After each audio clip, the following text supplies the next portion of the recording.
Obviously, it wasn't the real banjo I was playing. The goal of this video is to show you how easy it is to use a banjo. But as you can see, there's my original one my pops had. It's kind of done its time, so it's time to retire this one. And I've got a new drywall. This is called a drywall banjo, and I've got a new one here. Just picked this up recently, and you take your tape, put it in here, and put your mud in here. When you pull out the tape, it applies the mud to the bottom of the tape. Works really well. Again, this is not my first one. The other one just got too old, and it doesn't work too good anymore. So now I have a new one, so I'm going to show you.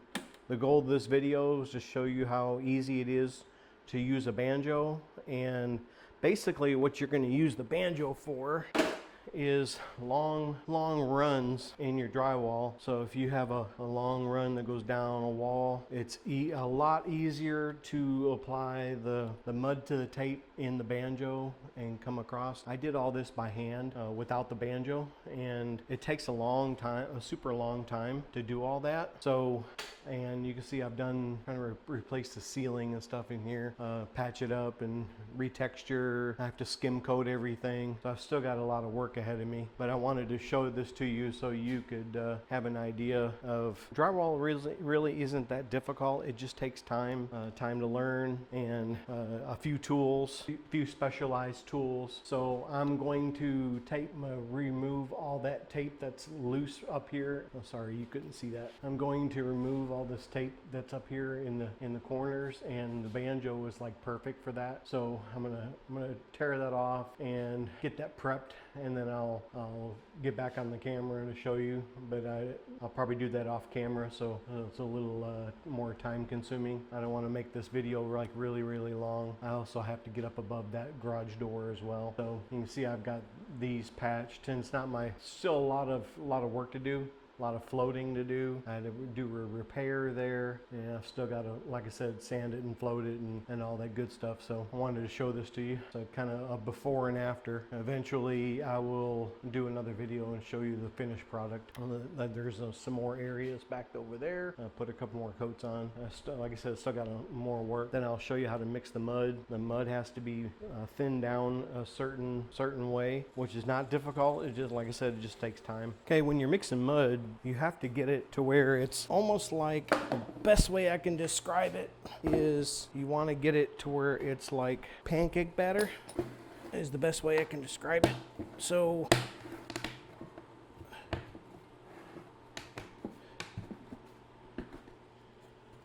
I already have some mud in here that's kind of been mixed already, but it may not be, it's still not thin enough. I need to stir it up a little bit and see if that helps. It may thin up once I mix the water into it. Sorry if you hear a fan going.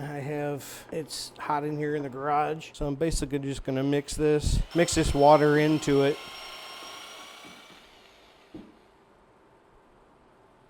Yeah, it's pretty much like pancake batter. When I got done the last time I was over here, I went ahead and put water, cleaned up the top of the bucket so I wouldn't have any particles falling down. And once I did that, I put some water on top of it to keep it pliable. So I'm just mixing in that water now. The mud doesn't normally come pre-thinned. You have to add water to it. So as long as it's like pancake batter, it should be fine. I think that's pretty close to pancake batter. Mike could mix just a little bit more water into it, but kind of get this knocked off a little bit. Put it in this bucket, it should be soft enough, and like I said, it just needs to be like pancake batter.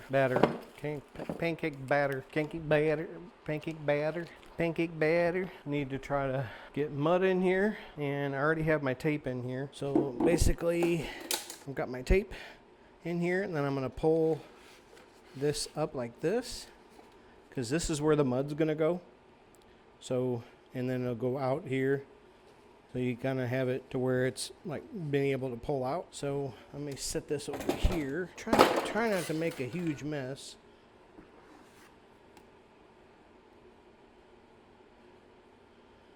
See what I mean?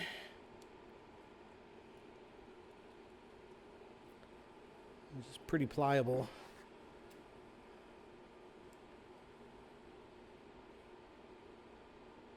I'm going to load it up as much as I can get in it. And it's okay if you get some elsewhere because it's just drywall mud and wash right off. Oh, it sucks. She was my she was my flag person when I was an officer. Oh, really? Yeah. I just come to fill up some more jugs. I brought home 4 jugs Thursday. And I got 3 to fill in.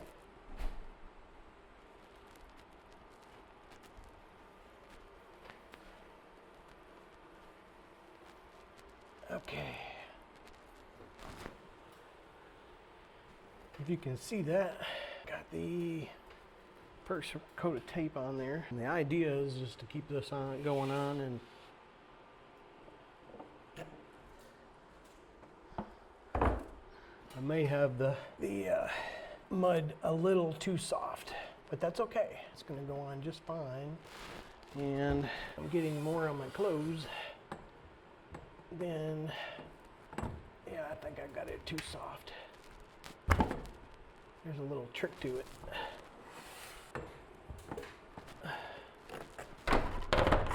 Whew, more on me than it did on the wall. But that's okay, because it cleans right off. All right, so when after you get the tape on the wall, take your pan and your knife, and basically you're going to get the yeah, I'll probably need it at some point.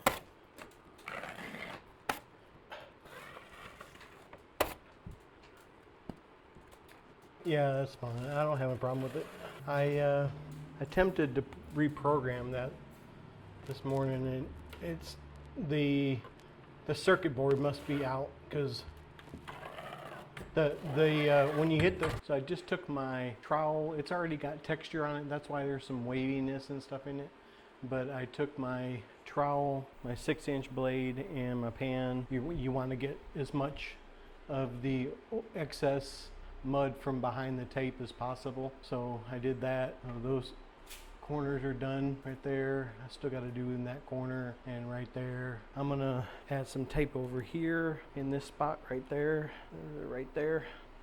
so you get a better view of the banjo working. So basically there's mud on the back of the tape here, and wall, put it on there, and then trick is to tear it off. Now, like I said, I think I mixed the mud a little too thin, but it still works. Now that I have that on there, I'm gonna start, like if you're in an area like this, you can start from the middle and work your way out and get the excess mud out of it, and then work your way down. What I'm doing with this is I'm actually holding my knife, bending it out, like out here in the middle of a tape. I just want to go over it flat, but over here I want this to be this little edge is to be as little as possible. So I'm just kind of smoothing that out, and then that way you don't have a huge ridge here. And I'm doing the same thing over here. So all my pressure on this blade is on one side, so it'd be like that. I'm actually pushing down on this side of the blade, and then when I'm over here, I'm pushing down on this side of the blade. Hopefully that makes sense to you. Super simple. You mix your mud just a little thicker than what I did. Mine was a little too soupy, but it just makes it run a little bit, that's all. And but you can see it goes on very well, and as long as you get the excess out from back behind the tape, it's all nice and smooth. And then I'll come back over here with some thicker mud, and like I said, I got a little bit on the floor, but that's easy. Once it dries, it's easily scrapable. Not like I don't have stuff all over here anyway. Drywall is kind of a messy job, you kind of see, but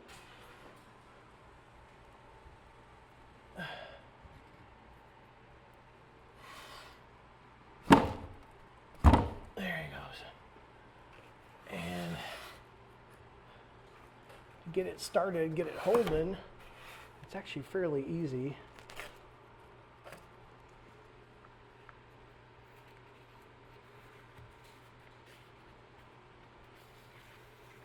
And get that in the corner.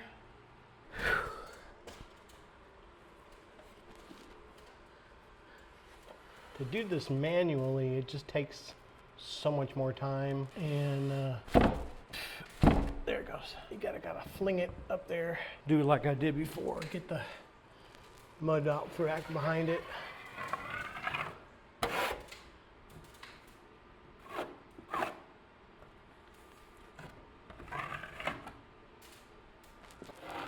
I hope you're getting some value out of my channel. If you are, please go down there and hit the like and subscribe button. If you have any questions using the banjo, shoot them down in the comments. I'm sure that some of the older guys have been doing this a long time are probably better than me, and that's okay. I just wanted to show you the gist of it, how easy the banjo is to use.